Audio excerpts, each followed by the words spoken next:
Hello, how are you? Welcome back to my channel. How have you been? Today we're talking books. And this week I read a book by a Nigerian author. I am so glad I read this book, and I don't know why it took me so long, because it's not like it's a new book. I knew about it. I don't know why it took me so long. So I thank the person that recommended it again. And I am so glad I read it. It's Americanah. Americanah is by Chimamanda Ngozi Adichie. I'm sure you know her. If you read, you know her. And I am so... Okay, before I forget, welcome to Coffee with Temmi. This book, I love it. You know, I just loved it.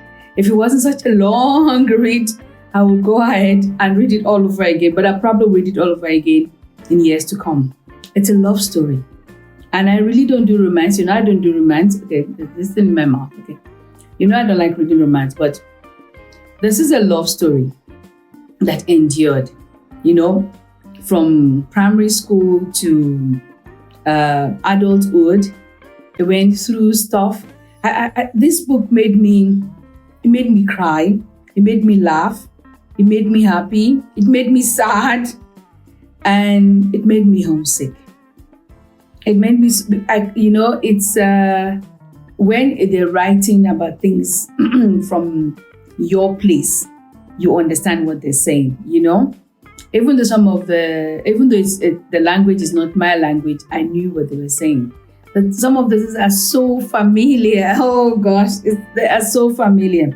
Without giving anything away, because right there at the back of the book, it's a love story that two people that came together, went separate ways, and then came together again. So we know that in the end, they did come together again. But wow. We read about Obinze, okay? Obinze. And there was something that he did that it reminds me of myself. This book did so many things in me. Well, I was so emotional reading it, you know? He wanted to go to University of Ibadan, which is a university in Nigeria.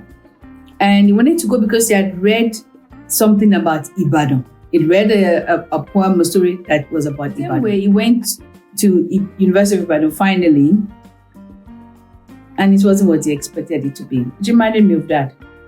It reminded me of being in a foreign country, you know, or it reminds me of being in a foreign country and that wanting to live away, you know, wanting to live abroad, and then you get there and it's not the romance that it was in your head, you know. And it's really if it's been somewhere that you've been before and you've been on holiday, there's always a big difference, you know. There's a big difference from holiday and actually living there. So it wasn't that romance that it wasn't what he expected. It reminded me of the things that we don't talk about. You know, if you've lived away from home, if you've lived in another country, if you've lived in this civilized country, in a Western country, let me say, and the things you don't tell them back at home that you have to do to get through, you know, just to even live. And it doesn't really matter what qualification. Sometimes it does. I won't say for everybody, but for so many people, the qualification doesn't matter. It's like starting all the way from scratch. So I was just homesick for the things that I didn't even like when I was at home. You know, the aunties. You always have those aunties in the family, you know, who are talking about when are you going to get married. You always have those moms who compare, even if they're not comparing, who are telling you this person got married, that person had a baby, you know. And the father, oh my word, Ifem's father. So it's about Ifem and Obinze.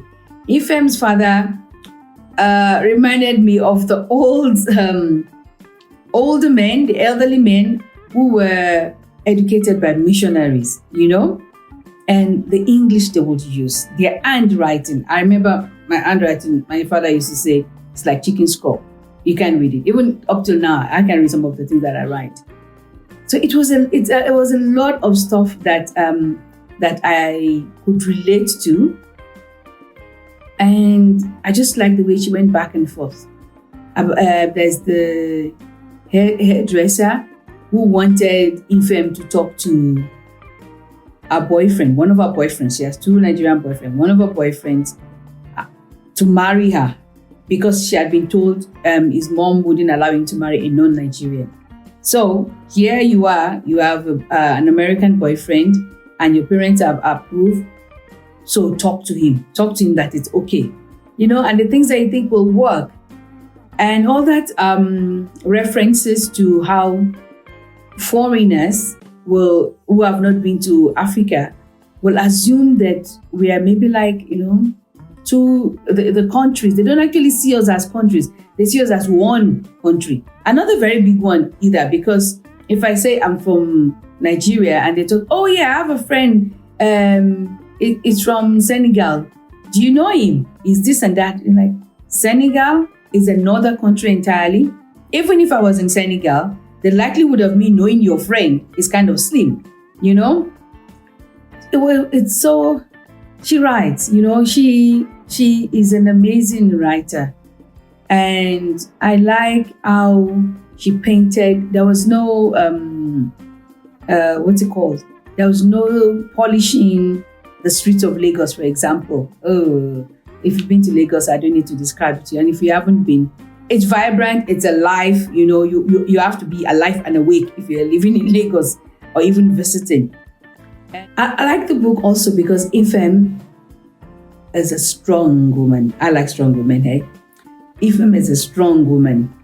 And she, even as strong as she was, we women, sometimes when we're in love, you become like follow, you are suddenly liking all the things that this person likes, not because you like them, but you don't even remember that you didn't like them, and until the rose tinted glasses are off or they begin to fade, it's not so pink anymore, that you begin to see and you begin to question it.